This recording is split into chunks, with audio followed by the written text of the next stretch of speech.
Moin zu einer neuen Runde State of Survival. Heute geht es um Pfad des Wassers, der Gipfel, also das Turnier-Event. Denn nächste Woche Montag beginnt die Registrierungsphase. Die Registrierungsphase bedeutet im Endeffekt Cross-State. Ihr könnt ein Team zusammenstellen.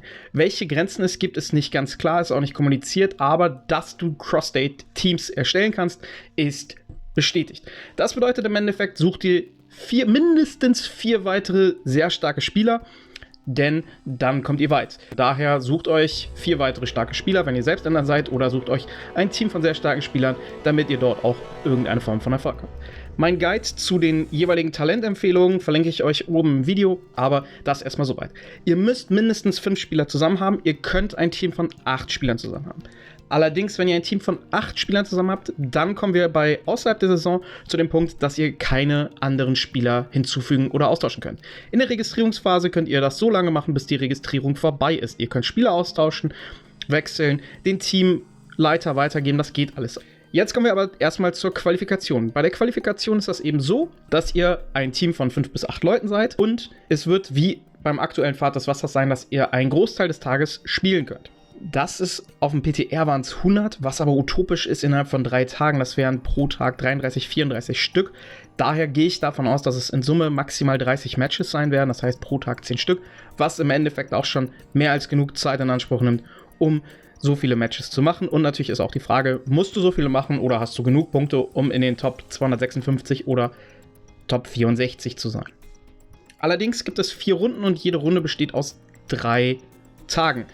In diesen 3 Tagen ist es halt entscheidend, für einen Sieg bekommt ihr einen Punkt, für eine Niederlage verliert ihr einen Punkt. Und wenn ihr innerhalb dieser Runde zu den 256, das ist basierend auf dem PTR, es können aber auch weniger sein, zum Beispiel 64 Mannschaften, dann seid ihr automatisch im Hauptwettbewerb. Dann könnt ihr auch die anderen 3 Runden nicht mehr spielen. Dann geht das wieder von vorne los. In der zweiten Runde spielen halt alle, die nicht qualifiziert sind. In der dritten Runde immer noch alle, die nicht qualifiziert sind. Sobald ihr qualifiziert seid, ist das Thema für euch gegessen. Ihr könnt euch entspannt zurücklehnen. Was bekommt ihr denn eigentlich dafür? Dafür, dass ihr euch registriert, bekommt ihr so lustige Voucher, mit denen ihr wiederum coole Sachen kaufen könnt und Belohnungskisten. Bei der Qualifikation hängt das natürlich ab, welchen Rang ihr in der jeweiligen Qualifikation macht. Woher meine Annahme entweder 64, 128 oder 256 ist, weil wir eben diese Brackets hier haben und auf dem PTR war die Info 256. Alles danach bekommt auch nochmal nette Belohnungen und wie ihr seht, ihr bekommt in der Qualifikation eben für Sieg und Niederlage auch eben diese Voucher. Und je länger ihr spielen müsst, desto mehr Voucher bekommt ihr, aber es kann natürlich auch der Fall sein, dass ihr nicht gut genug seid und nicht in den Hauptwettbewerb kommt. Was passiert dann? Naja, wenn ihr euch qualifiziert habt, seid ihr für die Hauptrunde qualifiziert und dürft weiterspielen. Wenn nicht, ist das Event für euch vorbei. Aber nachdem dann ungefähr 2 Wochen lang die Qualifikation ist, genau gesagt 12 Tage, gibt es außerhalb der Saison. Da ist der Punkt, den ich eben auch schon bei der Registrierung angesprochen habe. Euer Team aus den Festmitgliedern, wenn ihr 8 seid, ändert sich nichts. Wenn ihr weniger seid, also nur 5, 6 oder 7, könnt ihr von ausgeschiedenen Spielern oder beziehungsweise ausgeschiedenen Teams Leute für euer Team gewinnen. Also besteht die Möglichkeit, weiter zu spielen. Außerhalb der Saison ist was Cooles, das ist wieder für Free-to-Play-Player auch mega cool. Das nennt sich Bump and Bounce. Es ist im Endeffekt Team-Up oder Pfad des Wassers Event Version 1. Bedeutet, alle haben die gleiche Stärke. Es kommt wirklich nur auf euer Team, auf eure Strategie, auf eure Kommunikation an. Das ist mega cool. Allerdings, wir haben dann eine Woche, wo wir eben dieses Event Bump and Bounce spielen können und eben die für den Hauptwettbewerb qualifiziert sind und keine 8 Spieler haben, die können dort Spieler gewinnen.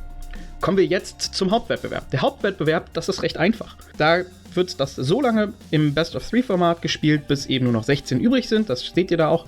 Und, naja, ihr müsst halt innerhalb von 24 Stunden, wenn der Hauptwettbewerb losgeht, entscheiden, welche 3 der Zeitslots, die euch angeboten werden, die sind leider Gottes nicht bekannt. Und in diesen Zeitslots habt ihr dann die Kämpfe.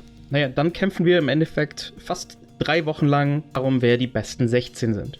Die besten 16 werden dann im Finale kämpfen. Beim Finale gehe ich davon aus, dass es ähnlich sein wird wie Reservoir Raid, Summit bzw. Gipfel auch hatten. Wenn du 2 Niederlagen hintereinander hast, dann bist du raus. Und das ist die K.O.-Phase, dementsprechend wird das so sein. Mehr Informationen kommen, sobald die verfügbar sind.